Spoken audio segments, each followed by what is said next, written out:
Hola, ¿qué tal? Muy buenas tardes, muy buenas noches, muy buenos días. Bienvenidos al tercer episodio de la segunda temporada de su programa, pues ya su programa favorito, su programa de cabecera. ¿Qué novela de las 9? ¿Qué Talía? No. Sí, Talía ya es de los 90. ¿no? Casi Victoria Rufo, pero pues me iba a chingar su ¿Qué Sara García? Su programa favorito, Escriturama. El día de hoy tenemos un tema muy ad hoc a las 4 personas que estamos aquí en el panel, porque vamos a hablar de la angustia, la ansiedad, la angustia, El ¿no? chimps. El chimps. Y para ello vamos a pues abordar la angustia desde distintos puntos de vista, por lo menos los que nosotros creemos que son los enfoques a partir de los cuales podemos abordar el tema de la angustia. Si ustedes tienen algún otro enfoque, pues pónganos. Otro tipo de angustia. Si ustedes tienen angustia, también vean el programa para que compartan la angustia con nosotros. A su psicólogo. Y bueno, me acompañan, como ya es costumbre, el buen Pedro, Alfredo, Marco y su servilleta. Pablo, porque luego se me olvida. Y es un programa producido por Apatía TV, que qué barbaridad, qué barbaridad de casa productora, es una chulada. Bueno, nos permite todo esto, ¿no? Pues, gracias a Apatía somos quienes somos, existimos gracias a ellos. Y bueno. Y a los patrocinadores. Y a los patrocinadores. Gracias a Alejandra Pizarnik por patrocinar este programa. Ignacio Padilla. Ignacio Padilla. Muy bien, bueno, entonces vamos a comenzar este primer bloque trazando más o menos una idea general de la angustia, y a nosotros nos pareció pertinente e interesante la concepción que tiene la angustia. La concepción que tiene de la angustia el buen Kierkegaard, el padrecito Kierkegaard, más bien era un pastor protestante, el buen Søren Kierkegaard, ese personaje muy particular de la Copenhague del siglo XIX. Él es hay que recalcar que Kierkegaard es un teólogo, no es un filósofo. Él estudió con Schleiermacher, que es o Schleiermacher, que es, bueno, pues para los más puristas. Pues, uno que está ahí en Baviera, de repente escucha cosas. Él estudió con Schleiermacher, que es como el gran impulsor de la hermenéutica en el siglo XIX, casi que el creador, o más bien el renovador de la disciplina hermenéutica. Y fue a Alemania a estudiar después de una ruptura amorosa. Eso es algo muy curioso que tiene el buen Kierkegaard. Toda la obra que escribe es a partir de una ruptura amorosa que tiene con Regina Olsen. Él le pidió matrimonio a Regina. Regina aceptó, y la ve a los 14 años, como bien típico de aquellas épocas, ¿no? Que ven a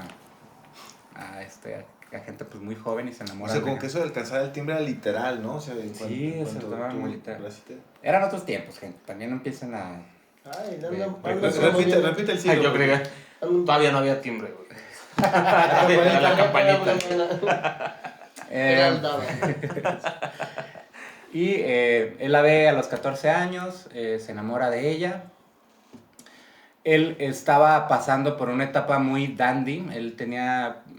no era como que una persona de un alcance económico muy abundante, pero pues tenía el dinero suficiente para gastar. Bueno, más bien tenía el dinero del papá para gastárselo, ¿no? Y en eso andaba él. Entonces conoce a Regina Olsen, se enamora de ella, la pretende, logra comprometerse con ella, y en un abrir y cerrar de ojos cancela la boda, o cancela pues el proyecto de matrimonio con Regina.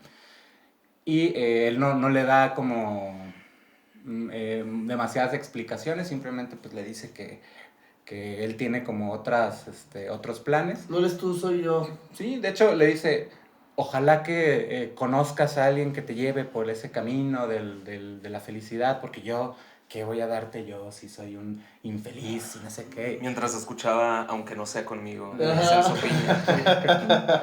O tus palabras punzocortantes de Panda. Bueno, el caso es Que que también empieza a patrocinarnos. también Panda, bueno, Pepe Madero. Y Ese sí siento que nos va a quitar el pinche patrocinio, güey. Lo veo medio más. sí, que es que... Más, sí. más cerrado, más de él. También hay mucha angustia en sus discos, ¿eh? Yo les recomiendo, vayan a escuchar los discos de Pepe Madero. Angústiense. ¿Cuál? Salmos. Toda su... ok. Salmos, yo diría que salmos. Bueno, entonces... Dice que pues nanáis, órale hija, llégale. Y se va a Alemania, ¿no? Se va a estudiar a Alemania y ella se pues, termina comprometiendo con creo que era un flautista, un clarinetista, algo así de una orquesta de apellido Schlegel, que no tiene parentesco con los hermanos Schlegel, los del idealismo alemán o los del romanticismo alemán. Y él quiere volver con Regina, pero Regina ya está casada, ¿no? Entonces viene, ahora sí ya entramos en esto, viene toda esta, él ya escribía para periódicos en Copenhague, él regresa a Copenhague, y viene toda la producción ya de las etapas de la existencia de Kierkegaard, ¿no? Porque él entiende la existencia como tres etapas. La estética, la ética y la teológica. Era estética, ética y teológica.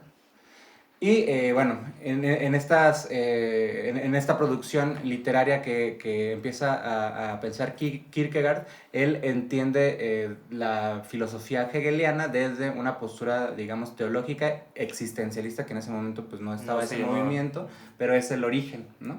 Y bueno, este librito, el concepto de la angustia, es toda la obra, bueno, eso es lo que dicen algunos intérpretes, ¿no? Que toda la obra de Kierkegaard es, digamos, un diálogo con Regina, un pedirle perdón a Regina por haberla dejado y un ajuste de cuentas con ella para explicarle por qué la dejó. Él la dejó porque él pensaba que Dios lo había tomado a él para un camino, ¿no? Como él tenía una misión que era, digamos, como la reformar la iglesia de Copenhague, ¿no? O reformar como la teología que se hacía en Copenhague, porque él se peleaba mucho con los teólogos que habían sido sus maestros, Müller, por ejemplo.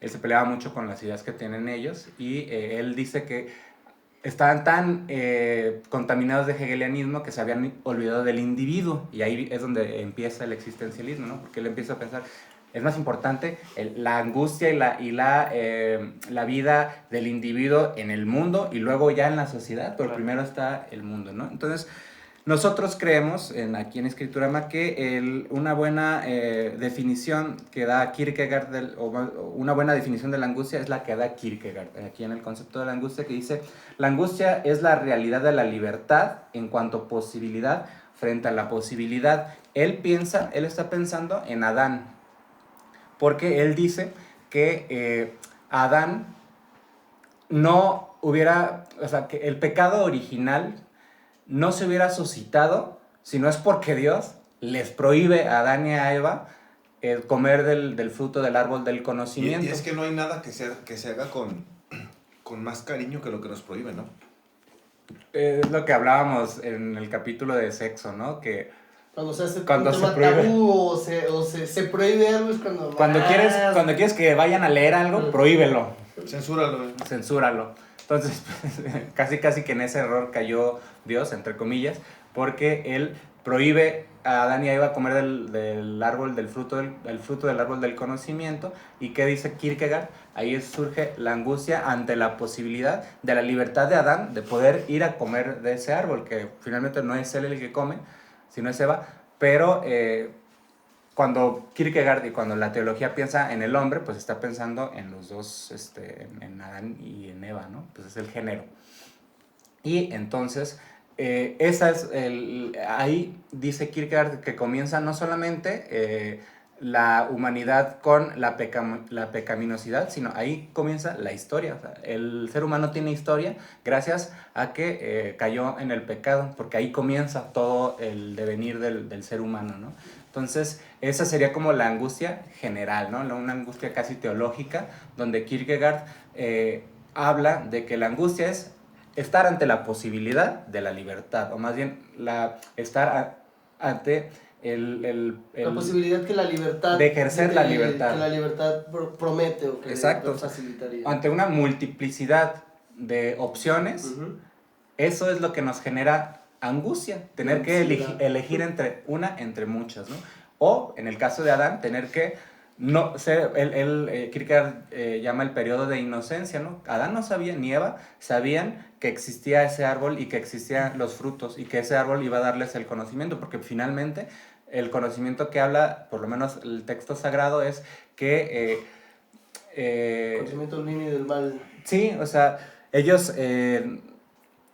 o sea, cuando comen del árbol, Dios les habla y le dice, ¿dónde estabas? Le dice a Adán, ¿no? Y Adán, es que me fui a esconder porque estoy desnudo. Y le dice Dios, ¿y tú cómo sabes que estabas desnudo? ¿Quién te dijo que estabas desnudo? ¿No? O sea, ese conocimiento y pues, o sea, el hecho de conocer cosas es lo que tenía ese árbol, que también tiene como muchos devenires y que tiene como también muchos arquetipos ahí en quien trae el conocimiento a la humanidad y precisamente es el conocimiento lo que hace que la humanidad progrese, ¿no? Pero eso es lo que está tratando Kierkegaard en el libro, bueno, y muchas otras cosas, pero lo que creemos aquí en Escriturama es que por lo menos una punto de partida puede ser esa idea de la angustia ante la posibilidad, ante la libertad, ¿no? Quizá antes, y esto, pues, a lo mejor no forma parte de lo que habíamos hablado previo a ahorita ponernos de acuerdo, pero pienso también, bueno, Kierkegaard, filósofo del siglo XIX, bueno, no filósofo, no se asume como filósofo, sino como teólogo, como dijo Pablo. Pero bueno, ya desde antes teníamos presencia de los estoicos, ¿no? Que son, y puntualmente, un personaje como Séneca, ¿no? Séneca tiene un título que se llama La brevedad de la brevedad de la brevedad de la vida, ¿no? Entonces, angustia etimológicamente viene como de latín de angustus o angosto, no sé, que es brevedad, ¿no? Entonces viene también toda esta filosofía estoica en donde pues ya desde esos años hay sí hay un foco en el individuo, ¿no? Y también quizá en la renuncia como de los placeres, ¿no? No es lo que a lo mejor Kierkegaard desarrolla con estas 3 etapas de la existencia, pero bueno, viene a cuento porque en el momento en el que somos conscientes de que estamos de paso, que nuestro tiempo es finito, que somos seres limitados, también viene una serie de pensamientos que nos dicen eso, ¿no? Que somos breves, que nuestro paso es de un rato. Entonces, ¿qué es lo que hay que hacer en esa brevedad de la vida, ¿no? Son como una serie de enseñanzas con eso. Entonces, bueno, nada más quise como que sacarlo ahí porque creo que también esa filosofía estoica... No digo desde... Y la definición de angustia. Claro. Y bueno, pues vamos a notar que el tema de la angustia es bastante amplio por el carácter personal que tienen cada uno de los autores. Lo que a uno angustia no necesariamente tiene que ser universal o parejo para todos. Ahorita el tema inicial o con el que fue el preámbulo fue sobre el concepto o la forma de ver la angustia por el buen Kierkegaard, pero pues no es la misma angustia que se tiene en cada uno de los autores y tampoco se tiene la misma angustia en cada una de las etapas. No es la misma la angustia del siglo XVIII, XIX, XX. Es que, por ejemplo, Heidegger decía que la angustia es una categoría de la existencia, ¿no? Entonces, en tanto tal, podemos verla pues, a lo largo de la historia. Ya mencionaba Pedro a Séneca. A mí se me ocurre, por ejemplo, el poema La noche oscura del alma de San Juan de la Cruz. Anda muy religioso. Muy religioso, sí. Teólogos santos, qué bárbaro. Y bueno, en La noche oscura del alma, San Juan de la Cruz, que es un poeta y un teólogo del siglo XVI, si no me equivoco, del periodo barroco de España. Él, en la noche oscura del alma, él plantea el alma sale a buscar a su encuentro con Dios, ¿no? Él habla de un matrimonio, ¿no? También en el canto espiritual, el cántico espiritual, que es el matrimonio entre Dios y el alma, ¿no? O sea, el ser humano lo que hace es ir a buscar a Dios, porque sin Dios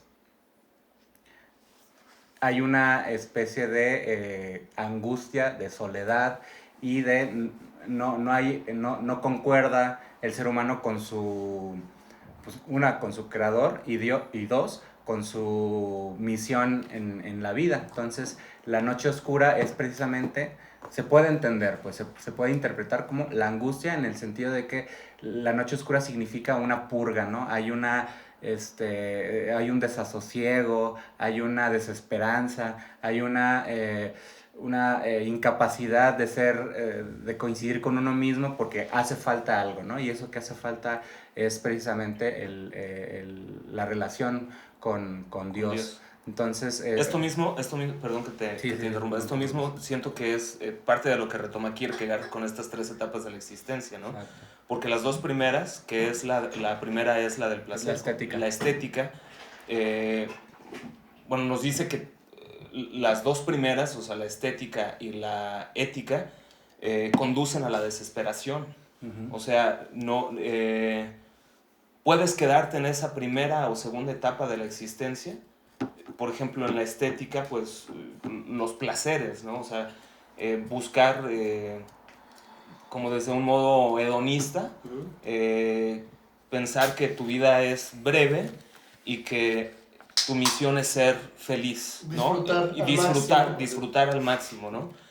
Pero eso te conduce también a una desesperación, a que esa primera etapa de la existencia la veas como con falta de sentido. Entonces, puedes pasar a una segunda que tiene que ver con el deber, ¿no? Con lo que a lo mejor representas en una sociedad. Uh-huh. Pero esa ética también te va a perder significado y te va a llevar a la desesperación.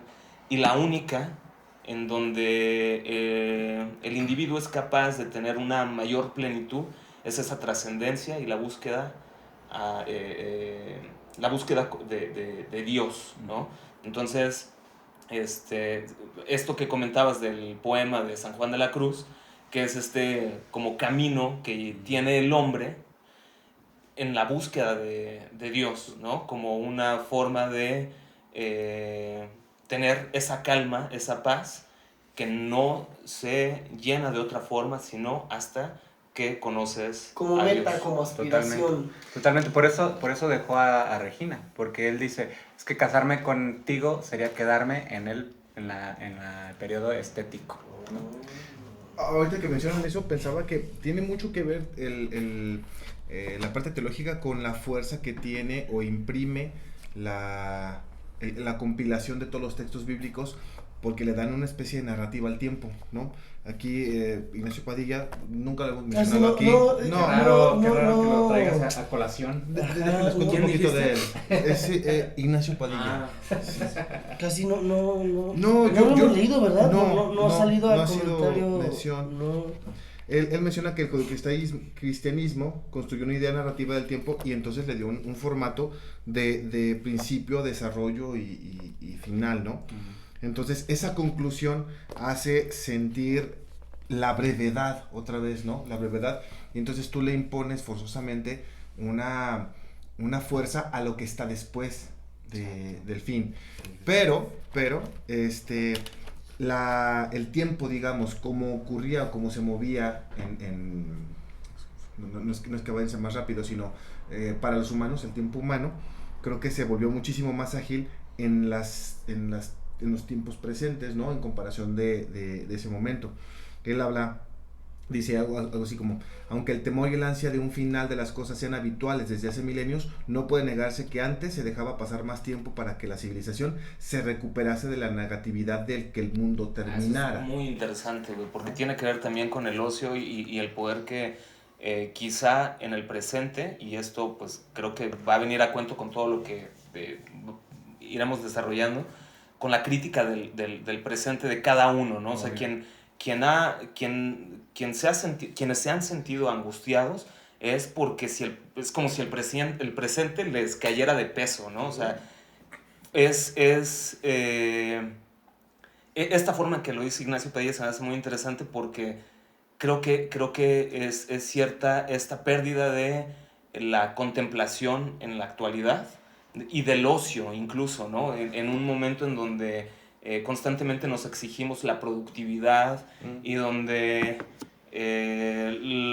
los videos tienen que ser cortos para llamar la atención y todo enmarcarlos dentro de eso. ¿Por qué? Porque no hay posibilidad, porque es muy vertiginoso, ¿no? Todo avanza demasiado rápido, es una masa de información enorme y creo que el ocio y esa manera en la que quizá contemplaba los escritores, los pensadores de los siglos anteriores, tenían a lo mejor más tiempo como de ver como el rompimiento quizá de una narrativa y a partir de la cual a lo mejor ya construían otra, ¿no? En estos momentos como que se viene de golpe también un montón de información y nos aleja de esa parte de la ociosidad y de la contemplación, ¿no? Y por ejemplo, de hecho ya tenemos por ahí conceptos satelitales que están rodeando a la angustia, que es la libertad en el caso de Kierkegaard, y esto que decían ustedes de la brevedad, de lo que hablaba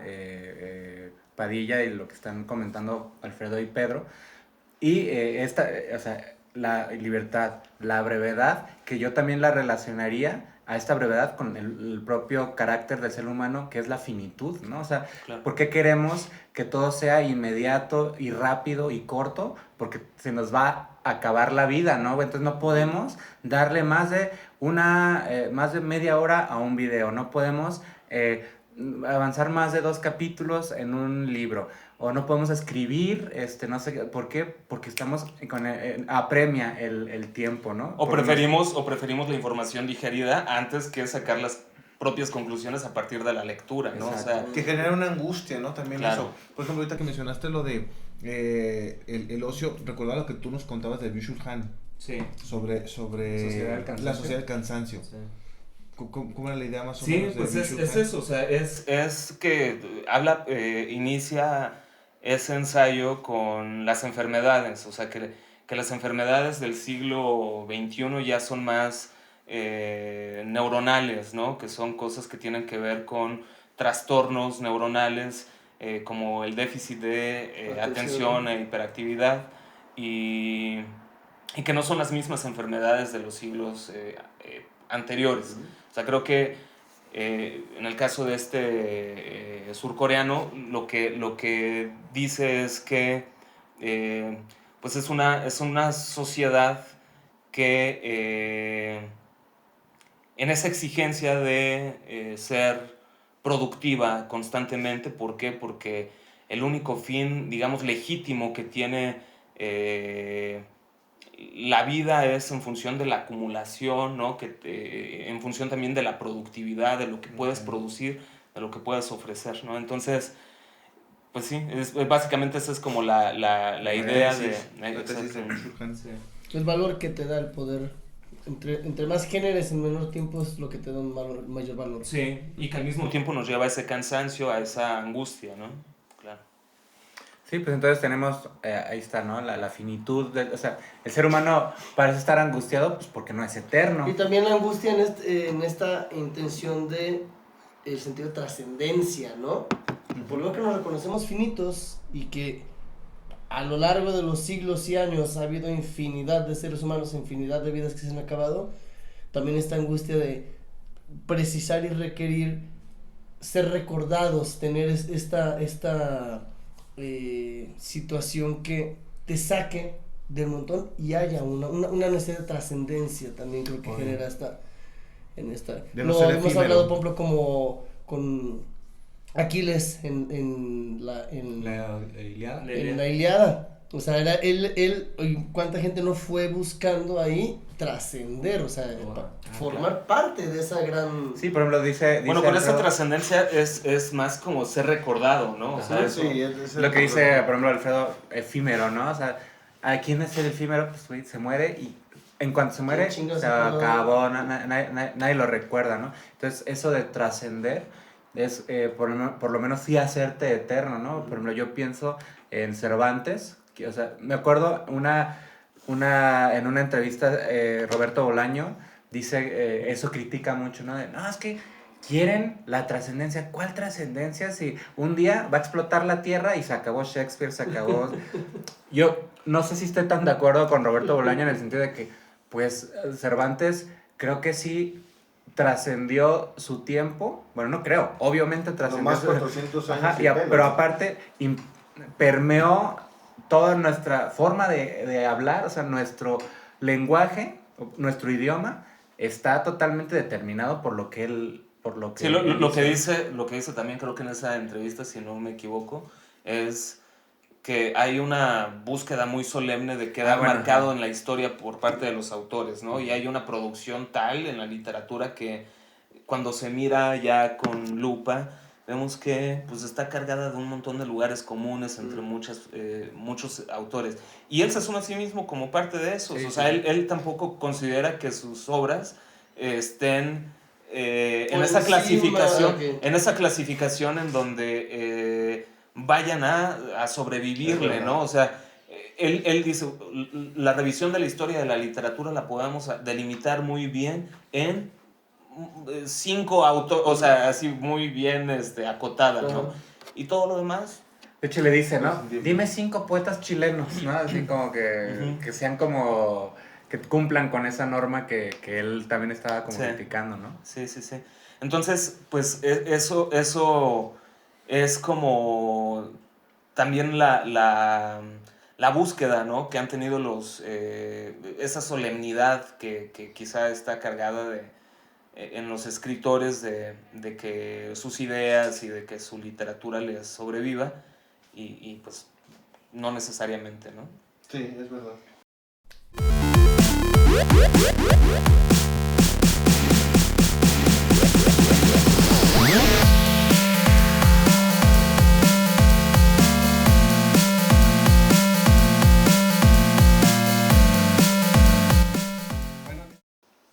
Muy bien, vamos entonces al segundo bloque de este tercer capítulo de la segunda temporada de Escriturama, que se lo dedicamos a la angustia y creemos pertinente abordar el enfoque que nosotros hemos, digamos, como pensado que el abordaje estaría interesante hacerlo ahora desde el enfoque tanto político como sociológico, como cultural, y para eso un autor que creemos puede aportarnos en demasía en ese sentido, pues es Gilles Lipovetsky, un sociólogo, ¿es sociólogo?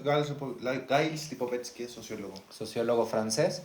Y bueno, Alfredo creo que tiene muy buen punto de vista en ese sentido. Bueno, yo quisiera más bien tratar de hacer una reconstrucción de cómo fueron más o menos mis lecturas, que llegué yo a ello y cómo vinculó un poco la angustia, porque creo que no es premeditado, ¿no? Fue algo que se fue dando por sí mismo y que tiene que ver un poco con las pugnas ideológicas del siglo XX. No sé si ustedes recuerdan, y también ustedes pueden ir ahí, no sé si les quieras pasar el link o una imagen también de esa conversación. Claro. Hay una conversación que se da con motivo de una especie de reencuentro para que los intelectuales españoles hablaran sobre cómo habían pasado la Guerra Civil Española, ¿no? Ahí está Juan Goytisolo, ahí está Fernando Savater, hay otros escritores ahí, está Manuel Alba Montañez Alba, algo así, no me sé su nombre exacto, y hay 2 invitados latinoamericanos, está el peruano Mario Vargas Llosa y está el mexicano Octavio Paz. Con esos 22 añitos que le lleva Octavio Paz al peruano, las conversaciones de verdad es que son muy interesantes, no en el sentido de que por esos 22 años que le lleva sean como paternalistas, pero hay un choque, digamos, generacional en cuanto a ideas, ¿no? Por un lado, Mario Vargas Llosa dice que el siglo XX pues es el siglo de muchísimos logros, ¿no? Muchísimos logros como... Cuando la humanidad está mejor. Exacto. O sea, lo menciona como todos los descalabros que hemos pasado de forma histórica, ahorita estamos viviendo la cosecha de todo ello, ¿no?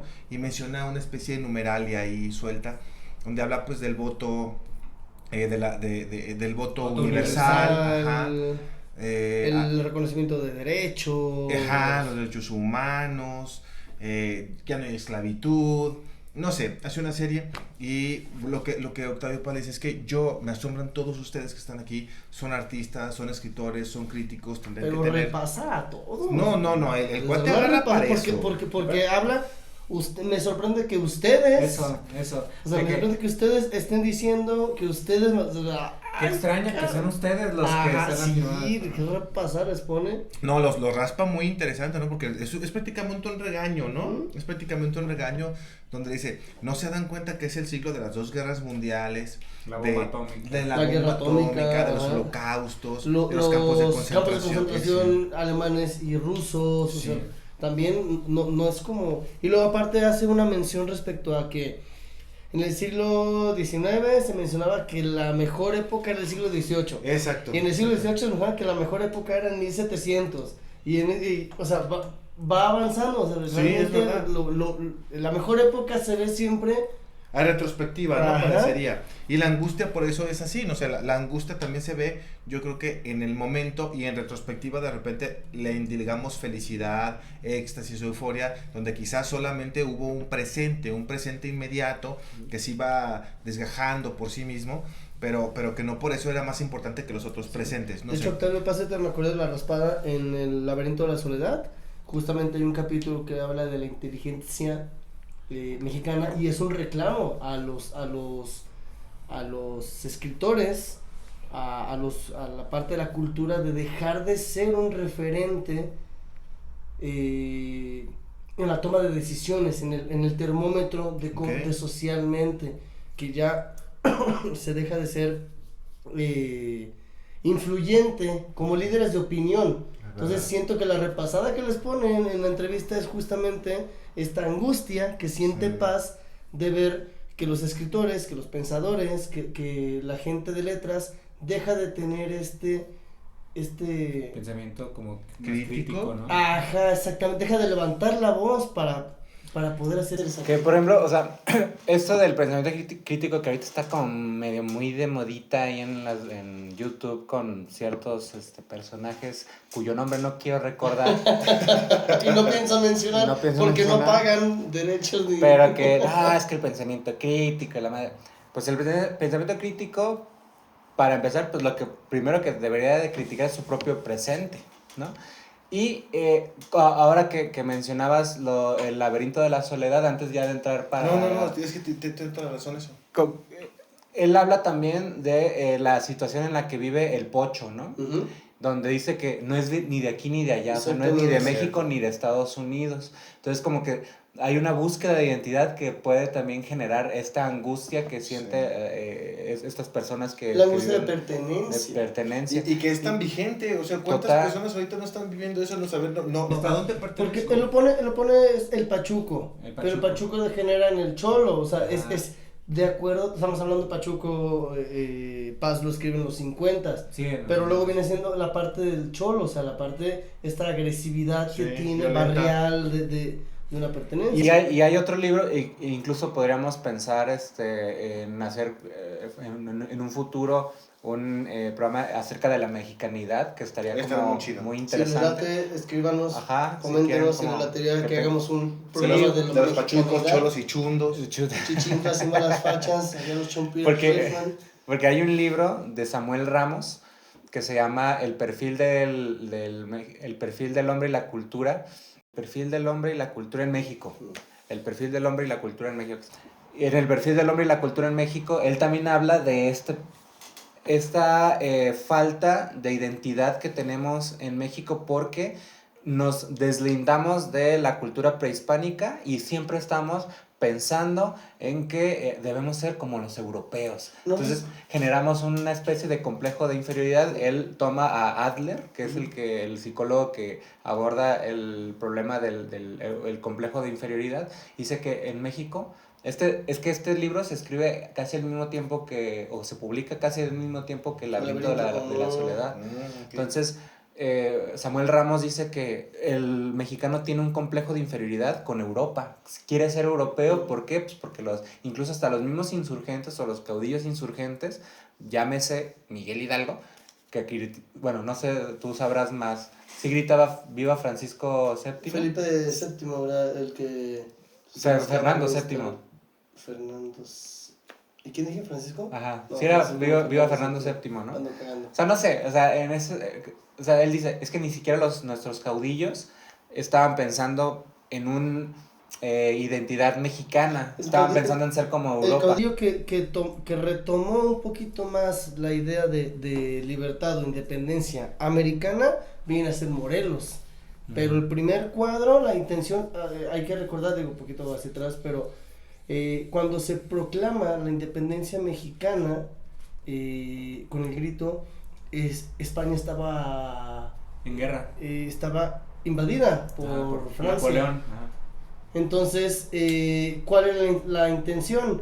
Separarse de la España ocupada, y se invitó o se planeaba invitar a Fernando a tener el trono aquí, en una colonia. Lo que pasó en Brasil. En Brasil sale la colonia real de Portugal hacia Brasil con la ocupación napoleónica. Cuando se regresan a Portugal, cuando ya vencen a Napoleón, pues el buen Pedro II dice, el heredero del papá, ¿sabes qué, papá? Pues yo me quedo aquí en mi terrenito, chiquito, te pago y dividimos. O sea, Brasil así obtiene su independencia. Por güey, yo me quedo aquí, tú te quedas allá y nos desligamos.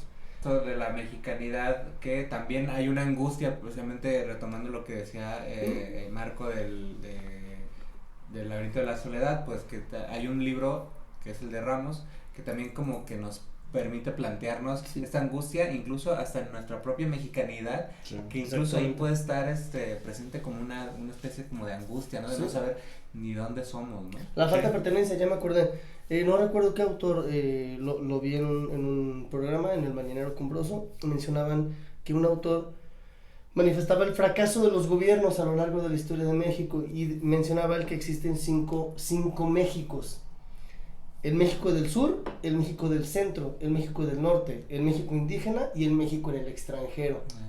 Y son 5 Méxicos en pugna, porque cada quien tiene una visión de México diferente. Okay. No es lo mismo como lo ven en México los expatriados, los que viven en el extranjero, a los que estamos aquí.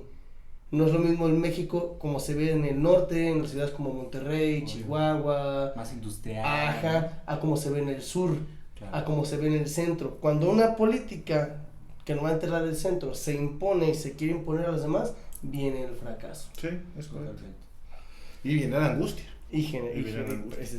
Bueno, algo yo creo que tiene mucho que ver es que esa conversación, Octavio Paz hacía una especie de llamada de atención a los intelectuales que estaban ahí reunidos para ver y ser críticos de su propio tiempo, ¿no? Y sin embargo, pues tal vez en una forma de contradicción o no lo sé, pero hablaban de los grandes logros también de su tiempo. Curiosamente, y eso a mí me parece muy interesante, pasan los años, Paz nos deja, y Paz pasó, ¿no? O como dijeron algunos argentinos que ya están cumpliendo, ya caducó. Ya están cumpliendo ahí qué referencia tan tenebrosa acá. Y bueno, Mario Vargas Llosa crea un ensayo que está hermosísimo, se los recomiendo mucho, se llama La civilización del espectáculo. Justamente la civilización del espectáculo es un concepto de Paz, y él parece que retoma lo que Paz creía del siglo XX y lo vuelca para criticar el siglo XXI. Se reconcilia al menos idealmente, ¿no? Se reconcilia. Sí, creo que, no quiero hablar de él de los últimos años. Yo quisiera hablar de él como escritor, pero como escritor yo sí veo que él ha mutado ha mutado. Creo que quien lea sus novelas y quien se atreva a leerlo un poco de forma cronológica va a ver que muta sus ideas, que cambia su forma, sus estilos, que no permanece, que no es estático. Y creo que eso es algo muy artístico, ¿no? El artista, si siempre produce lo mismo, pues, o sea, comienza él a parodiarse, se imita a sí mismo, y entonces su literatura o su creación, ¿no? Su música, lo que haya, lo que el artista genere, se anquilosa, ¿no? Pero no, en la serie del espectáculo creo que hace una crítica a cómo la cultura está degradándose, ¿no? Este concepto de cultura con el que él vivió en el siglo XX, pues en el siglo XXI parece desaparecer, se diluye. De repente la palabra cultura parece nombrar cualquier cosa como si fuera un sustituto de identidad, ¿no? La cultura del rock, la cultura, no sé, del barrio, la cultura de las calles, la cultura pues de las redes sociales. De repente cultura tendría una acepción diferente a la que ellos... Como por ejemplo, que cultura de la cancelación. ¿Qué cultura es La esa? cultura de la cancelación, ¿no? La cultura de la cancelación, la cultura de la censura, del funeo, ¿no? A quién funas y a quién no funas. Y Guy Lipovetsky, a mí me pareció muy interesante. Yo conocí a Guy Lipovetsky justamente por Mario Vargas Llosa, porque tiene una conversación en pugna. Sí, estábamos, me pasas una chela, le dije, Guy, le pasas a este cabrón. Ah, mira, ven para presentarte. Dice, uy. Me pasas así más o menos, yo te digo, me pasas Así fue. Así fue. No, sí, pásamela, por favor. Pues dos, mira, ya estás. Mira, Guys, él es... Así fue. Es Markovetsky. Markovetsky. Entonces, cuando me lo presentan, no es cierto, yo vi una conversación, ¿qué hizo? Muchas gracias. Yo vi una conversación donde ellos hablan sobre, justamente con motivo de la serie del espectáculo, porque contradice un poco la serie de ensayos que está haciendo Guy Lipovetsky, ¿no? Sus ensayos, por ejemplo, La Era del Vacío, El Imperio del Efímero, porque otro que... Qué títulos, además. Sí, no. Es un titulista, pero buenísimo, ¿no? De la ligereza, ¿no? Hace una especie de revisión del posmodernismo. Él llama a lo que vivió el siglo XX el modernismo, y lo que estamos en el siglo XXI es el posmodernismo. Y es una crítica que me pareció muy interesante, y yo por eso quise, ya vi la conversación. Como escritor, Mario Vargas Llosa es uno de mis tótems, pero quiero ir a ver esa otra versión, ¿no? De lo que dice un sociólogo francés en Francia, o sea, en el occidente, ¿no? Como permeando todo occidente. Algo que me pareció muy, muy conmocionante es que las críticas que hace él en ese libro que es La Era del Vacío, es un libro que escribe entre finales de los 70 y principios de los 80. Cuando yo lo leí, yo estaba en pleno siglo XXI, yo estaba tal vez en el 2010. Eran tan vigentes para casi toda Latinoamérica, y creo que eso tal vez pueda funcionar con la idea que dijiste hace ratito, de por qué las personas de repente cuando quieren imponer una ideología se basan en un modelo europeo, ¿no? Como si estuviera más avanzado. Yo no creo que nos haya ocurrido así, pero lo que sí creo es que yo descubrí que lo que él está criticando de su modelo, porque él habla de Francia, en todo caso habla de Europa, nunca se atiene a Latinoamérica. Pues lo que estaba viendo Occidente francés, el occidente europeo, parece que Latinoamérica lo estábamos padeciendo o viviendo o disfrutando, como quieran verlo, dependiendo de qué tan optimistas. Pues sí, o sea, qué tan cercanos estén a esos movimientos, pero que era lo que nosotros estamos viviendo, ¿no? Esta, por ejemplo, limpieza del lenguaje, esta higienización del lenguaje, ya no se le puede llamar sordo, ¿no? Se tiene que llamar, no sé, discapacidad auditiva. Ya no le puedes llamar... Visual, ¿no? Bueno, sí, sordo, pero entendí ciego. Casi no te alcanzo a ver de este lado. Es que no sé por qué. Déjame te veo. Ciego, pues, discapacidad visual o no sé, minusválido. Viejo, persona de la tercera edad. Anciano, ya no, un anciano. Ya han dicho capacidades diferentes. Yo no me voy a poner a discutir eso, güey, pero me parece como una higienización del lenguaje, ¿no? Sí, como estamos que pareciendo eso, que ellos estaban criticando, o él, o estaba viendo en su civilización en el 70 y en el 80, a mí me pareció muy vigente en nuestra época. Las cosas que yo sentía era también, no se le llama aborto, era interrupción del embarazo, ¿no? Ese tipo de cosas. También el tipo de deportes, los deportes se volvieron, o más bien la práctica del deporte dejó de ser social en su gran mayoría. En la gran mayoría pretendió ir a deportes un poco más individualistas, no poco más, mucho más individualistas. Se ponían sus audífonos y hacían el jogging, ¿no? El trote, el correr, el aeróbic. ¿Cuántas personas van al gimnasio? En realidad pues, se absorben en sí mismas y ellas ejecutan lo que ellos creen que es importante, pero no es un deporte social. Todo eso Lipovetsky no lo criticaba, ni siquiera lo vanagloriaba, solamente lo marcaba, ¿no? Lo estipulaba, lo registraba. Y esos ensayos de Lipovetsky creo que fueron así durante bastante tiempo. Los últimos ensayos de Lipovetsky son lo contrario. Ahora parecería hacer lo que Vargas Llosa hizo con Octavio Paz, ¿no? De repente esa conversación que parecería que no estaban en puntos que podrían conciliarse, de repente se concilian y dice, es que ahora veo el postmodernismo donde hay personas que están padeciendo su realidad todos los días, ¿no? Es una realidad que impera por el hiperconsumismo. El hiperconsumismo es, dice él algo así como de, todo lo que estamos viviendo en este momento, a usted que me está viendo en este momento, a usted lo que esté viviendo, todo lo que le rodea, está condicionado más por el hiperconsumo que por todas las ideologías o filosofías del siglo XX. Todo lo que nos delimita o nos direcciona o nos mueve tiene más que ver con el consumo y el hiperconsumo que con las ideologías que el siglo XX pretendía generar para mejorar, ¿no? Uh-huh. Y eso desde luego que deja una angustia tremenda, porque entonces ya no estamos ante una ideología que nos permita comprender, sino ante un comportamiento desmedido que va por inercia, que se mueve por sí mismo. Ya no es una ideología, ya es un comportamiento. Ya no es una ideología. Ya es un comportamiento, está establecido una forma de hacerlo. Y yo sé que Escriturama no es un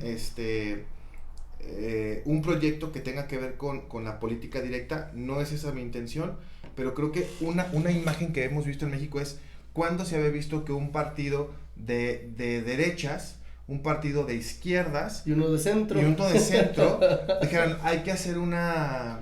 ¿Cómo se llama esto? Una alianza, una coalición, hay que hacerlo, ¿no? ¿Cuándo se habían ligado ideologías? Ya se murieron las ideologías. Ya no es ideología, ya no existen las ideologías. De hecho, eso es un poco la condición postmoderna de la que habla Levinas, Emmanuel Levinas. También él señala en ese libro, en la condición postmoderna, que un poco se murieron las utopías también, dicen, o sea, los grandes metarrelatos, el marxismo, la revolución. Hacia una intención, hacia dónde va la sociedad. Ya no tenemos un camino, ya no tenemos de hecho, otro, él no es postmoderno, pero Cornelius Castoriadis dice, hay un libro, él titula un libro como La sociedad a la deriva, ¿no? Y creo que eso habla muy, o más bien retrata muy bien cuál es la condición en la que vivimos en el siglo XX y en el siglo XXI, ¿no? Que es como, no tenemos un asidero, que eso, no les voy a mentir, a mí me gusta, ¿no? A mí me gusta esta neurosis que crea el no tener es que es un binomio, o sea, sinceramente el tema que tomamos, la angustia, es un binomio que está mezclado con el deseo, ¿no? El deseo casi de extinguirse, ¿no? De si alguna vez vamos a colapsar y a morirnos, de repente estamos pensando siempre en ese momento en que vamos a colapsar y a morir. Yo pensaba en un escritor que casi nunca ha salido, no sé por qué no lo he mencionado, Ignacio Padilla. Ignacio Padilla no es un mexicano. No lo ubico. No. Bueno, él habla de la decepción, de las generaciones que pierden las utopías. Él dice, ¿cómo no vamos a perder las utopías si la generación anterior a la mía, o sea, lo dice como escritor, ¿no? La generación anterior a la mía era la generación Charlie Brown, es la generación que no se entera de nada. Mi generación es la generación Mafalda, que se entera de todo y no puede hacer nada. Mi generación fue la pérdida de la utopía de la luna, llegamos a la luna. Fue la caída del muro de Berlín, ¿no? Fue la generación después de 2 guerras mundiales en un solo siglo. Entonces, fue la generación que vio de degradarse y modificarse y que cobró un giro diferente la Revolución Cubana, ¿no? No tenía ese auge de la generación Charlie Brown. Entonces él dice, después de todo eso, pues es la generación desencantada. Es la generación que no le puede apostar a algo a lo que asirse, como tú lo dijiste. Sí. Es que eso de la posmodernidad, de lo que abordas a partir de Lipovetsky, me parece muy interesante porque precisamente hay una pérdida de la verdad, ¿no, güey? Que otra vez, no considero como que como que mi línea más afín, o sea, o los autores más afines para mí, pues no son los posmodernos, pero sí hay algo que me gusta mucho, que es como diluir las verdades, ¿no? Porque esas verdades que han sido establecidas desde hace mucho, ¿no? Y en el caso de la posmodernidad, marca mucho eso, o sea, de que no hay una verdad, pues, sino que hay como, más bien, como hay ciertas interpretaciones que eso ellos lo toman de raro, lo toman nada más de una línea de un libro de Nietzsche, en La voluntad de poder, que son unos escritos póstumos de Nietzsche, y Nietzsche, no, mentira, es sobre verdad y mentira en sentido extramoral, es el libro de Nietzsche, y hay una frase ahí que dice, no hay hechos, hay interpretaciones, ¿no? Entonces, desde ahí la posmodernidad leyó a Nietzsche o más bien a partir de Nietzsche la posmodernidad leyó la realidad como si fuera algo más bien muy disoluto, güey, no hay como algo a lo que puedas tú sostenerte, güey, ¿no? Porque no hay una verdad, sino eso para ti puede ser cierto y para otra persona o para otra lectura puede ser distinto, Sí, etcétera. sí. Entonces me imagino que por ahí también va esta lucha que están teniendo otros autores contra la posmodernidad, Estoy de ¿no? acuerdo, sí. Unas cosas, por ejemplo, ahorita que mencionas eso, cuando ustedes vayan a ver esa conversación que tiene Gais Lipovetsky con Mario Vargas Llosa, unas cosas que dice Gais Lipovetsky es, ¿qué carajos hizo la cultura? ¿Qué carajos hizo la literatura para evitar la Segunda Guerra Mundial? No hizo nada. Curiosamente, Mario Vargas Llosa le dice, me gusta mucho que hayas tomado eso. Lo primero que hizo el nazismo fue hacer la quema de Berlín. Afuera de la Universidad de Berlín quemaron toda la biblioteca y dejaron un solo libro vivo. Mi lucha, Ah. ¿no? Entonces, yo siento que es muy agradable ver dos perspectivas diferentes, y si pueden 3 o 4 o 5, y darse cuenta de que todos tienen en gran medida razón y que todos conviven, y creo que la posmodernidad es esa, ¿no? La caída de la verdad, se cayó la verdad con B grande. Y que curiosamente el paso del tiempo hace esta modificación, ¿no? Parece que, ¿no? O sea, que reestructura o que... A lo que voy es de lo que platicamos, de Paz con Vargas Llosa. Pasa el tiempo y Llosa se acerca al pensamiento de Paz. Se pone en contrapunto contra Lipovetsky. Pasa el tiempo, Sí. y a Lipovetsky lo acerca, al mismo tiempo lo acerca a la postura de Llosa, que también es la postura de Paz en algún momento. Sí, yo creo que incluso creo que es una batalla que aún no tiene ganador, ¿no? La batalla contra el relativismo, ¿no? O sea, porque si bien entendemos hoy en día que no hay estas cuestiones de que no hay como verdades absolutas, ¿no? Porque una verdad absoluta luego sale que quizá pues no era tan verdadera.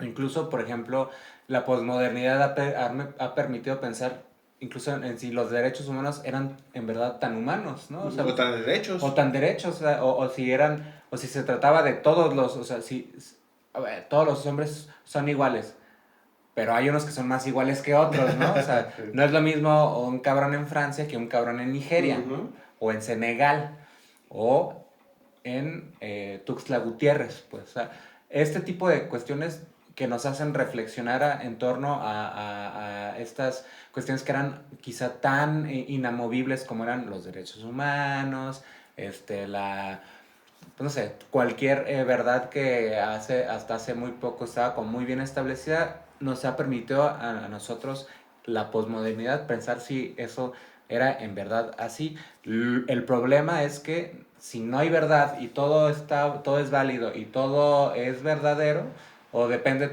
lo que tú creas está bien y lo que yo crea también está bien, pues luego hacia dónde nos dirigimos. Es un Pangea. Yo pienso, por ejemplo, que esta angustia que tenemos también es por seguir queriendo creer en verdades absolutas. Si nosotros, no sé, y esto ya no sé si todavía sigue a tema, si no por ahí lo cortas, pero pensaba en la angustia que genera que tantas opiniones convergen en un hilo o en una sola crítica, yo pensaba, de repente la empatía no es algo agradable, de repente la empatía creo que es algo casi un antivalor. Deberíamos evitar en gran medida la empatía. ¿En qué sentido? ¿Qué pasó cuando hicieron unos chistes, lo de Platanito, ¿no? Que hizo unos chistes de Devani.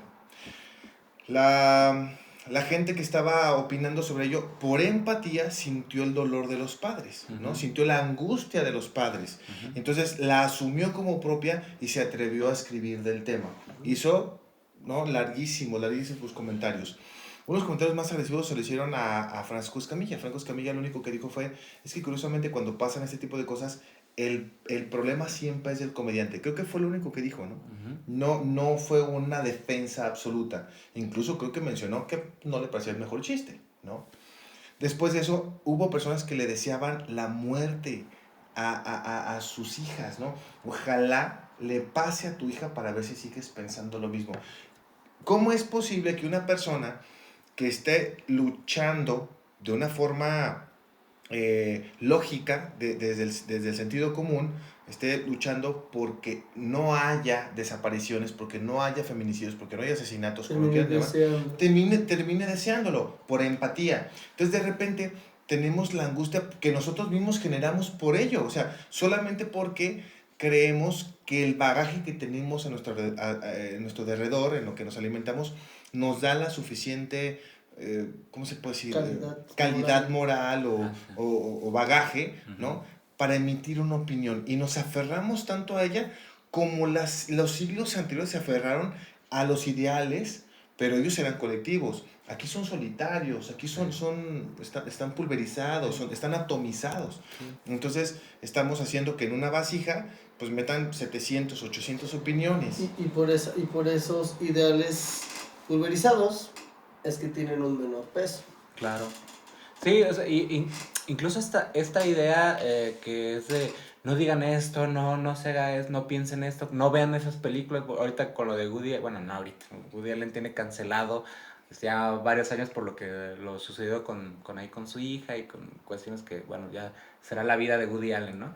Pero no vean las películas de Woody Allen. Yo digo, a ver, güey, si todos pensamos igual, entonces nadie está pensando, güey, porque homogeneizar el pensamiento me parecería a mí la cúspide de la estupidez, güey, porque si no hay disidencia, si nadie... Se supone que aparte es algo que le da este punto individual al ser humano, la diferencia en lo que cada quien piensa. Entonces, exacto, o sea, y eso como atendiendo a lo que decía Alfredo, pues esta homogeneización y todos decimos las mismas palabras, todos nos referimos a tal cosa de la misma manera, pues güey, que no puede haber arte, no puede haber filosofía, no puede haber nada en ni eso, literatura, ni música.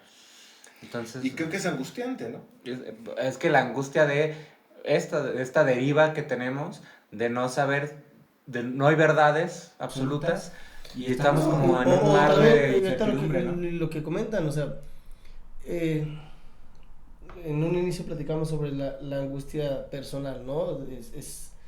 Pero esta angustia de utilizar el lenguaje correcto, no parecer políticamente incorrecto, no hacer un mal chiste porque si no ya valió madre, no hacer un mal comentario porque si se malinterpreta.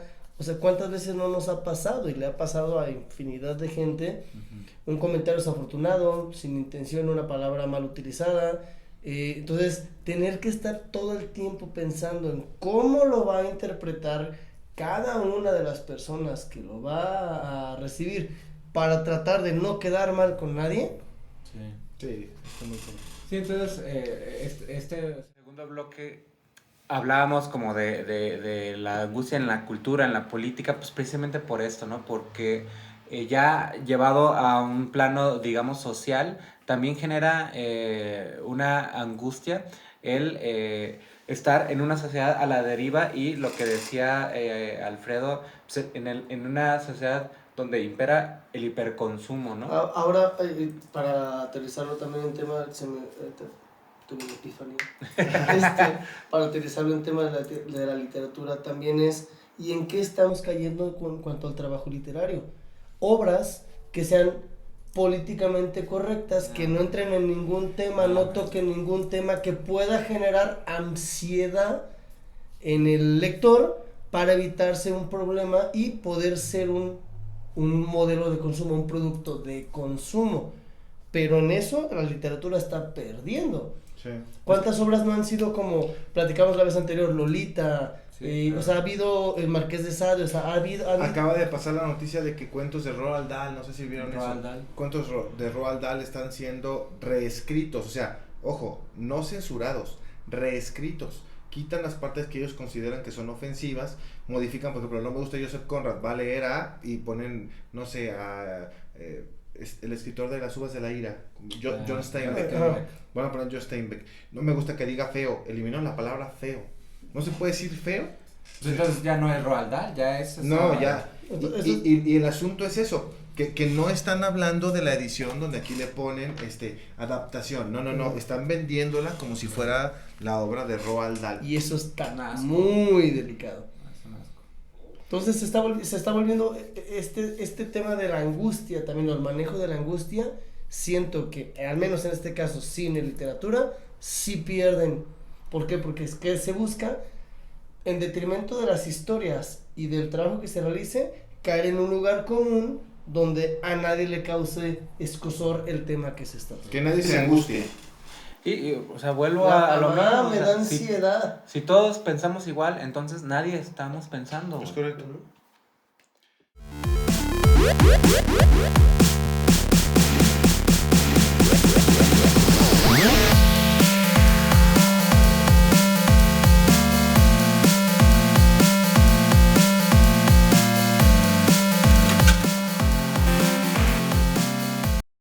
Entonces ya estamos en el bloque 3 de su programa Escriturama, de este tercer capítulo dedicado a la angustia de la segunda temporada.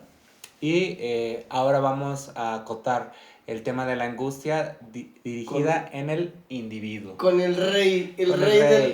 De la ansiedad y la Sobre angustia. todo el rey de nuestros corazones. El porque- rey El hombre de las 72 angustias. de de algo las así. 72 de las 1000 angustias. máscaras, también es el hombre de las 1000 máscaras.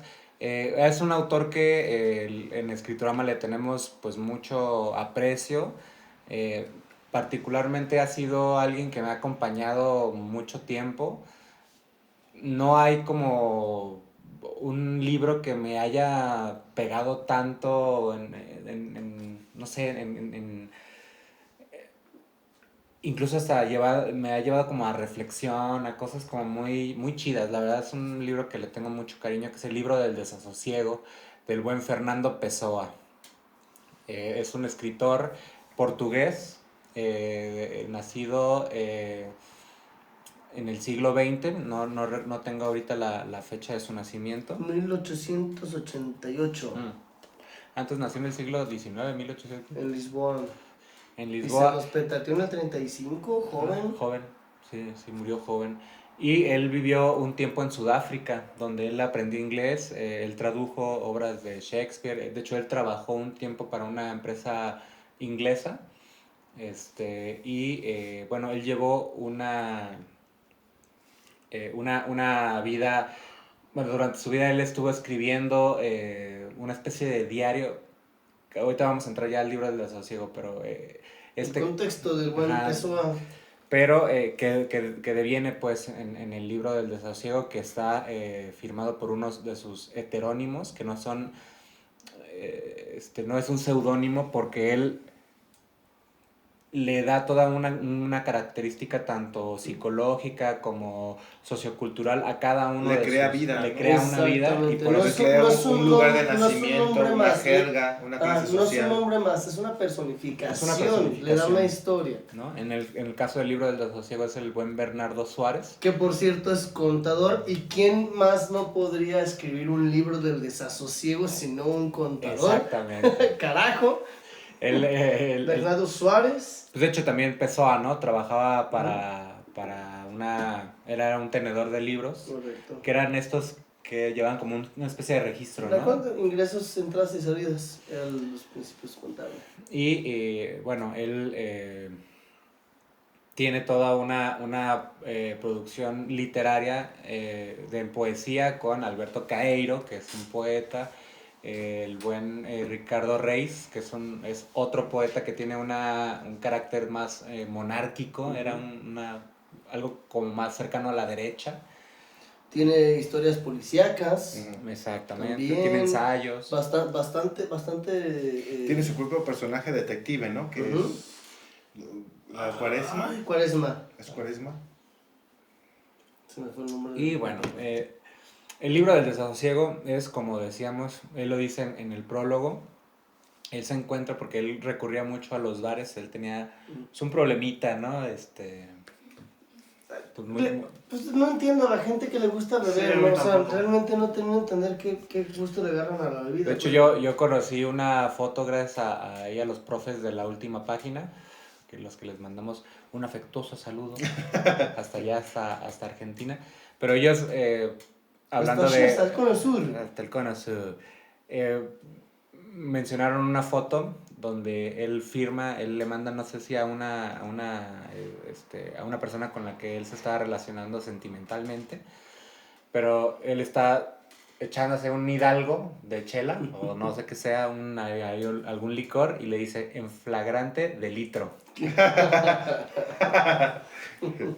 Entonces él le gustaba el chupe, y entonces él cuenta en el libro del desasosiego, en el prólogo, bueno, lo que sería más o menos pues, como el prólogo, que él conoce a Bernardo Suárez ahí en un barecito, empiezan a platicar y Bernardo Suárez le dice que tiene ahí unos apuntes, ¿no? Y que busca publicarlos, entonces lo lleva a su departamento y en su departamento le entrega el libro del desasosiego, ¿no? El libro del desasosiego tiene este formato, son entradas, son frases, son fragmentos, ideas sueltas respecto a infinidad de temas, pero todas tienen esta línea pesimista, esta línea angustiante. Sí, yo creo que lo que caracteriza al libro del desasosiego es precisamente la angustia que experimenta un ser humano, es más, un individuo situado en cualquier parte del planeta, ¿no? Pero en una ciudad X, dentro de todo este fárrago, ¿no? Que es la vorágine de una ciudad, y es la angustia del simple hecho de vivir, ¿no? O sea, y todos los temas que lo rodean, porque él habla en los parágrafos, habla del arte, comenta Shakespeare, comenta una obra de teatro que fue a ver, su relación con el patrón Vázquez, que es es como su jefe, el dueño de la empresa, en la Rúa dos Duradores, pero todo converge en la angustia de la existencia, del mero hecho de vivir, ¿no? Exactamente. Es un libro, en este libro no esperen encontrar que te cuenten una historia, ni siquiera la historia de Bernardo Suárez, no te la cuenta, simplemente son entradas, de pronto como estos pensamientos que uno tiene, Bernardo los va escribiendo, entonces son ideas sueltas de un montón de cosas, te platica algo que hace, algo que acontece y lleva una explicación o una como disertación pequeña, son pequeñitas entradas, pero no esperen encontrar el formato que normalmente tenemos en cuanto a un ensayo, una novela, un cuento que tiene una historia que te narra, simplemente son solamente entradas. Es como si entraras a la mente de un angustiado, ¿no? Exactamente, y fueran entraditas. Hay una versión, se las recomiendo bastante como acercamiento al libro del desasosiego, que hace la editorial de Gandhi, de la librería. Este formato es una antología que hace Luis Morales, es una antología, toma entradas del libro del desasosiego, pero están acomodadas de forma que pareciera que es un diario, es un día el que te cuenta, desde que Bernardo Suárez se despierta, va al trabajo, come, sale del trabajo, la noche y se duerme, y se termina.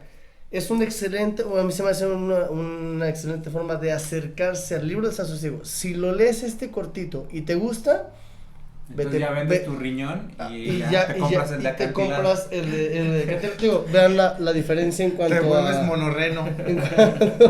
en cuanto a la diferencia. Entonces, ¿por qué? Porque, ¿cuál es el punto? Vendes el riñón para comprar el libro de desasosiego y a lo mejor vas a esperar encontrar algo diferente a lo que vas a obtener. No significa que sea una mala obra, simple y sencillamente si la abordas de una forma incorrecta, sí te va a dejar un sabor de boca desagradable. Sí, o sea, tú vas a llegar al libro del desasosiego y vas a encontrarte con algo que no tiene ningún orden. De hecho, Pessoa, en esta edición que hace Acantilado, es una edición, creo que del 2011 más o menos, una reedición más bien, pero que le agregaron ciertos fragmentos de cartas donde Pessoa habla del libro del desasosiego. Okay. Entonces, él habla de este desorden que él está como pensando en un volumen de cosas que no tienen conexión alguna. Y son apuntes sueltos, y alguien los agarra, los acomoda y ya. Sí, le dices, estoy a sus interlocutores, ¿no? De las cartas. Y sí llega a decir Pessoa como, ando en algo, ando en algo, en algo que yo le llamo el libro del desasosiego, pero no tiene ninguna finalidad, ni tiene ninguna conexión, son como, estoy como en eso que no tiene conexión alguna entre sí, ¿no? Es como en este mero caos. Y bueno, con eso se van a topar en el libro del desasosiego. No es algo que vayan ustedes a leer, que vayan a empezar en febrero y vayan a terminar en abril. Uh-huh. O sea, no es así, ¿no? Es simplemente que ustedes vayan como los pajaritos, ¿no? Que van picoteando, van poco a poco, y lo que hace es los va a ir contaminando de angustia. Es lo que hace ese libro. Lo que tiene chido también es leer la entrada y la desarrolles un poquito. Habrá unas que te permitan o que no necesiten una interpretación o que lo pongas a pensar, pero habrá unas que te dejen pensando, o sea, como no lo había visto de esta manera y va quedando. Por eso la recomendación, al menos propias, que empiecen con uno así, que tiene un formato más a lo que estamos acostumbrados, a que te cuenta algo, pero son entradas. Si les gusta, vayan mejor al libro del desasosiego ya completo. Sí, es demasiado desasosiego en un libro como para entrarle de lleno a...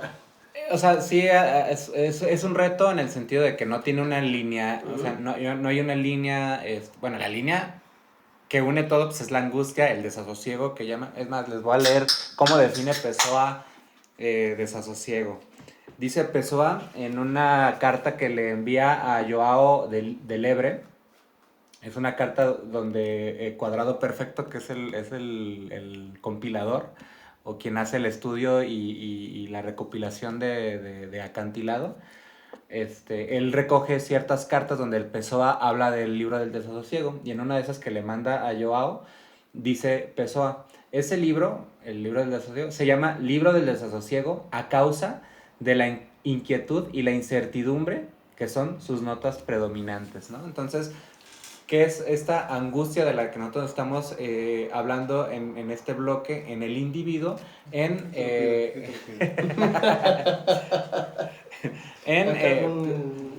sí, es la angustia concentrada en la vida diaria de una sola persona, ¿no? Exactamente. Aparte, queda excelente como cierre del capítulo porque justamente el primer bloque hablamos de la inquietud, esta parte de Adán, ¿no? De la posibilidad de decidir y la angustia que genera.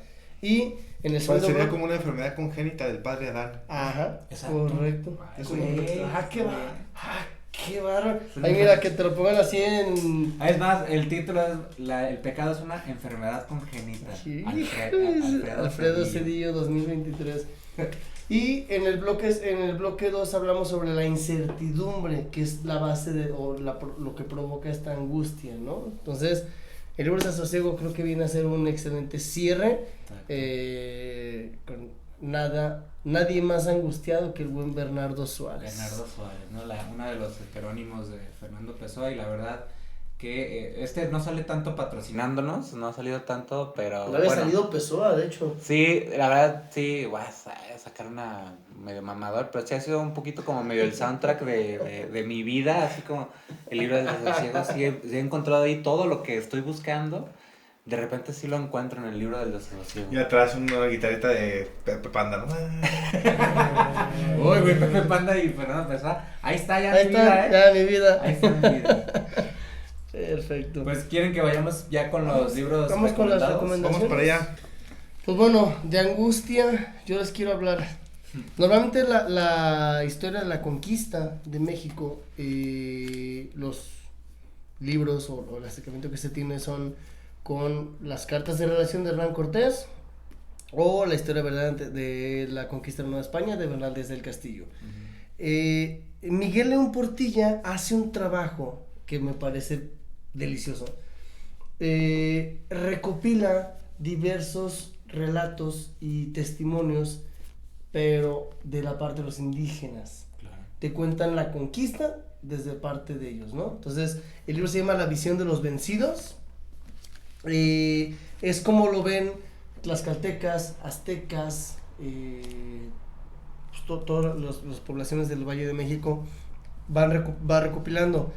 Hay un relato, por ejemplo, en el que menciona cómo ven los aztecas la llegada de los españoles a las costas veracruzanas y la angustia justamente que tiene Moctezuma entre la profecía, el cometa. Sí. El cometa había aparecido días antes de la conquista, de la llegada de los españoles, un cometa que siempre se tomaba como mal agüero, ¿no? Entonces, imagínense cuando de pronto pues está el cometa y no, es que algo malo va a pasar y de pronto aparecen unos cabrones. Entonces mencionan pues que tienen unos artefactos que avientan truenos, los caballos que son como unos venadotes donde se funden Con el humano. La piel de ellos es metálica, Han de haber vivido como un apocalipsis, ¿no? O sea, está bien cabrón, pero, o sea, imagínate, este compa en el centro y le llegan de oídas las relaciones, manda dibujar, que le dibujen los barcos. Entonces ven los barcos, pues algo nunca visto en el América. Imperio Azteca. Entonces, toda esta angustia que genera Moctezuma. Hay otro relato tremendo en el que un soldado azteca manifiesta el que pues ve su ciudad destruida, las calles derribadas, el suelo, no se puede pisar el suelo porque está tapizado de cadáveres engusanados. Imaginen el aroma, o sea, te intenta explicar el aroma. Es un aroma a carne podrida, a fuego, a tizne, a humo. El agua está contaminada, no hay comida, no pueden tomar agua porque la laguna está contaminada de toda la carne podrida que existe. Entonces es esta línea de ¿y qué nos va a pasar? ¿Hacia dónde vamos a ir? ¿Qué vamos a hacer ahora? La incertidumbre. La incertidumbre. Entonces es un librazo, la verdad se lo recomiendo mucho. Miguel León Portilla, Visión de los Vencidos. Miguel de León Portilla tiene una aportación, a mí me parece muy interesante. No sé si estoy tan de acuerdo, pero no deja de ser, por lo menos para mí, muy interesante, que es, él dice que en Flor y Canto, que es el poema de Nezahualcóyotl, Uh-huh. o bueno, más bien como la colección de poesías de Nezahualcóyotl, dice que en Flor y Canto ya hay pensamiento filosófico de la misma talla que hay en Grecia. A la madre. Entonces, él dice, hay como esta cierta visión de recuperar lo prehispánico Uh-huh. en contra de lo europeo, ¿no? Ahí es donde yo no coincido, yo creo que no tendría por qué ser No, en contra de Europa. no es uno más ni uno menos. No tiene por qué ser uno mejor que el otro, ¿no? Pero, y toman mucho la visión que tiene el doctor Miguel de León Portilla, fallecido hace poco, ¿no? En el sentido de Flor y Canto, ¿no? Que Flor y Canto está al mismo nivel de que Platón, ¿no? Entonces, que ya en la América prehispánica ya existía un pensamiento filosófico, ¿no? Yo no sé si estoy tan de acuerdo, pues por razones que tendré que estén bien o mal, no importa, pero creo que ese aporte del doctor Miguel de León Portilla es muy interesante y es necesario, ¿no? Si te puedes pelear con él, bien, si no, si lo vas a adoptar, también está bien, pero esa visión que tiene él me gusta. Ayuda a lo que hemos hablado, o sea, el chiste es generar criterio. Puedes no estar de acuerdo, pero te ayuda a fundamentar, por qué estás de acuerdo o por qué no estás de acuerdo. A contrastar. Exactamente. Entonces, mi recomendación es esa, Visión de los Vencidos, librazo. Contrasta mucho con las cartas de relación de Hernán Cortés. Si leen las cartas y leen Visión de los Vencidos, la verdad es que la lectura crece muchísimo.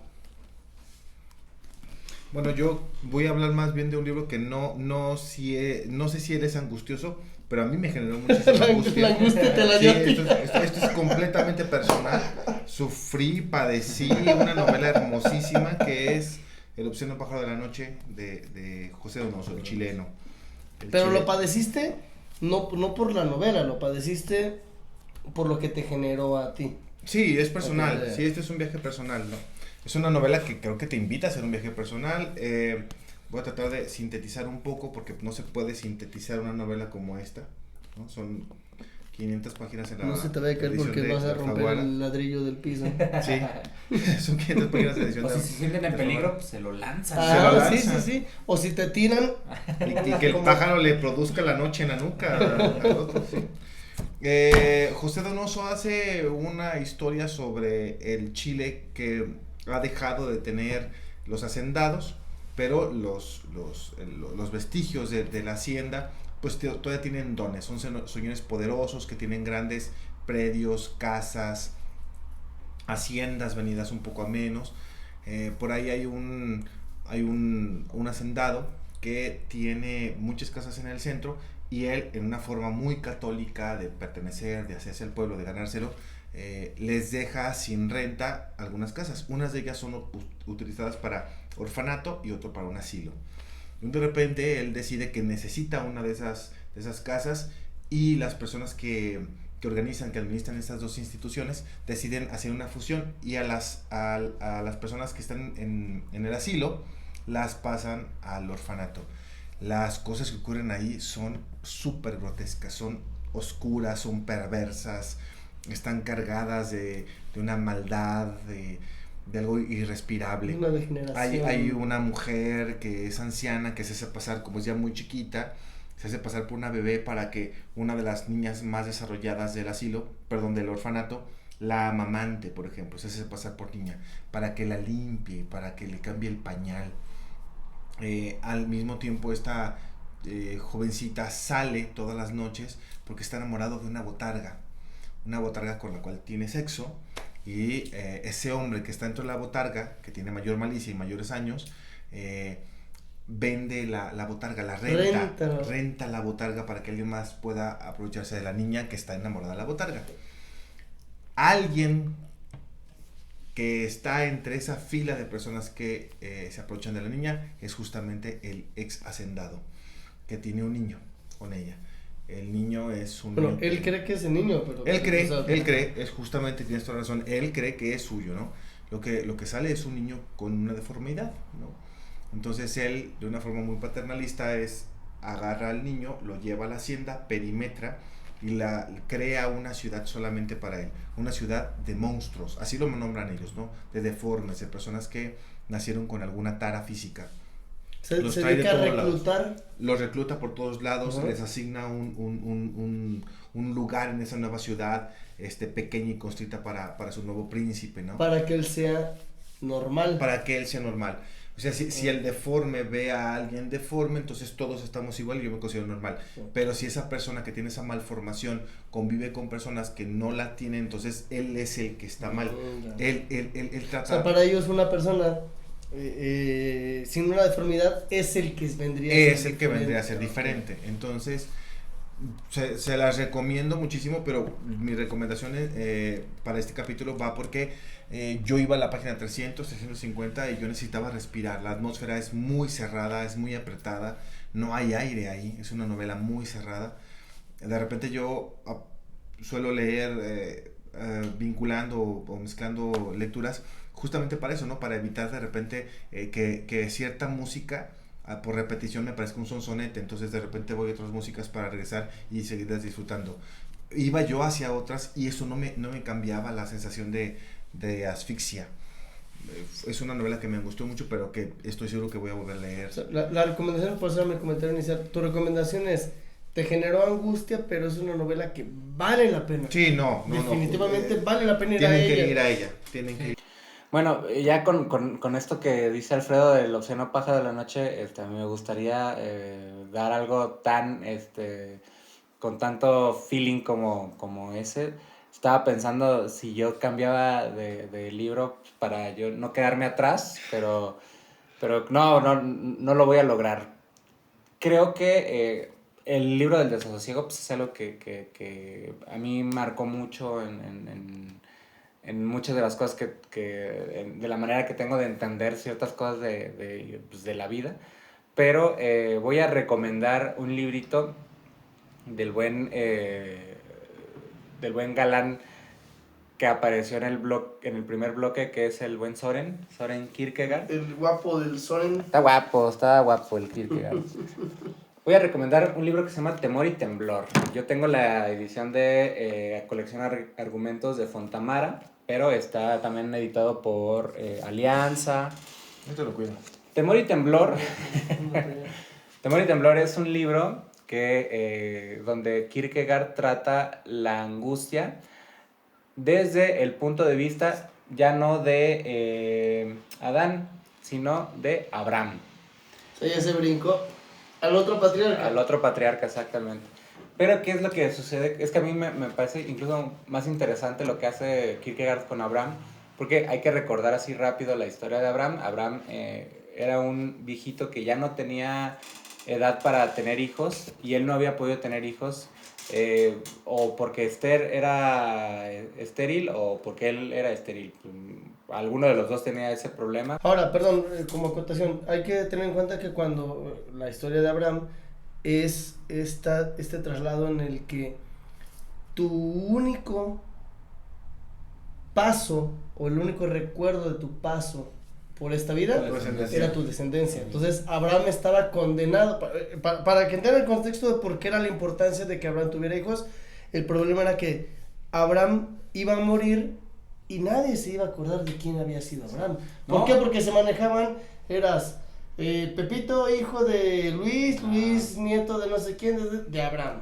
Y aparte, no tienes, ellos eran nómadas, ¿no? Abraham sale de Ur, Caldea, de Mesopotamia, y llega a Canaán, y ahí Abraham establece como su tiendita, y ahí, porque ahí le dijo Dios que abandonara su casa, abandonara su tierra y abandonara la casa de su padre, y se fuera a la tierra que él había dicho, ¿no? Que era Canaán.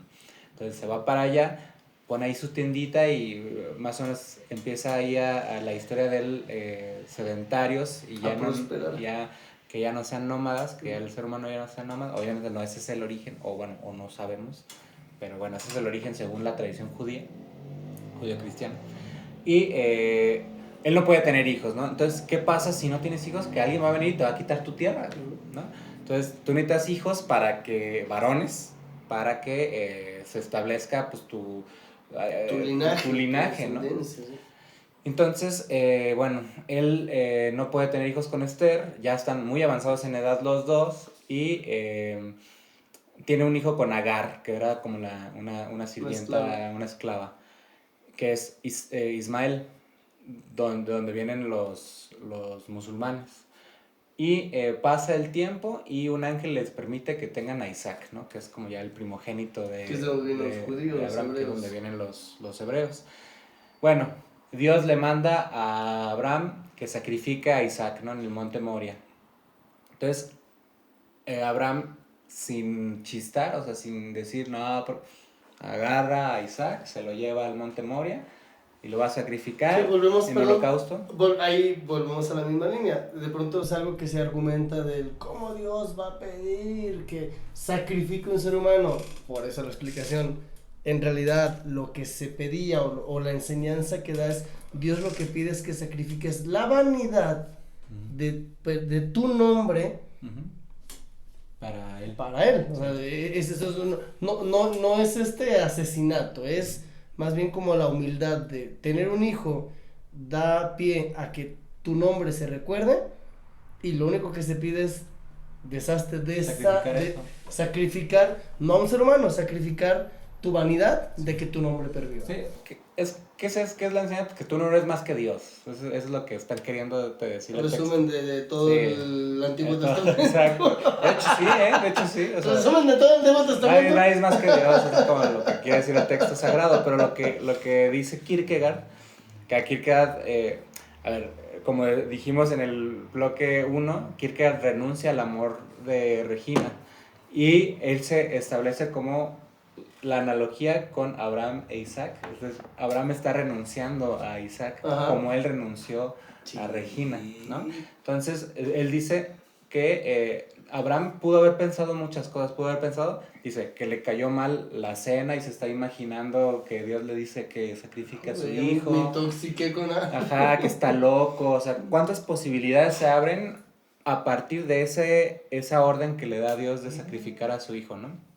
Entonces, lo que hace Kierkegaard es como decirle a Regina a través de Abraham, es que el mandato es más que incluso yo y que tú, por eso porque te dejé. Viene de allá arriba. Viene de arriba.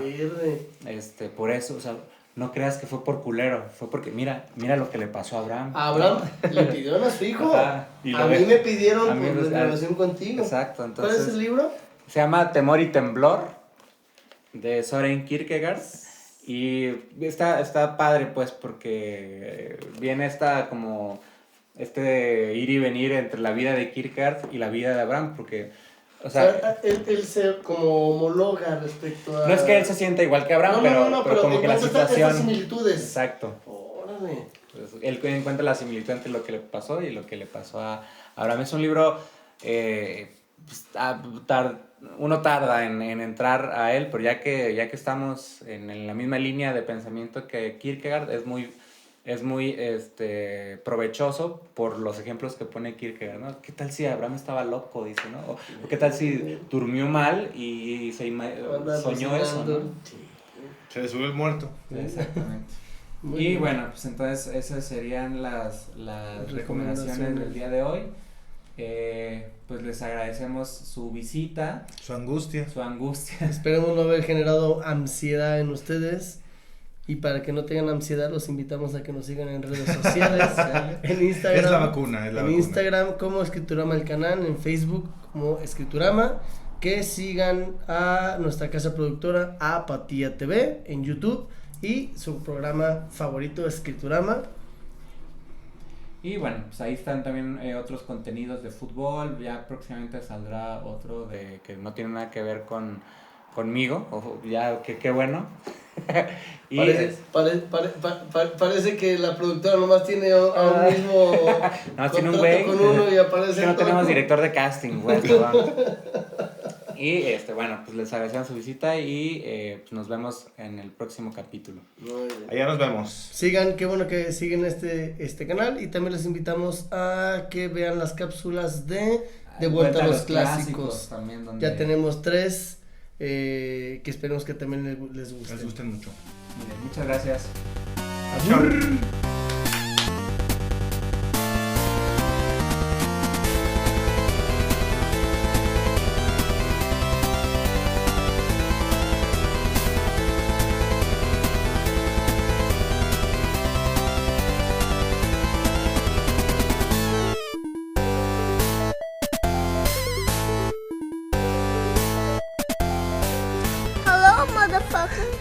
Let's start right out.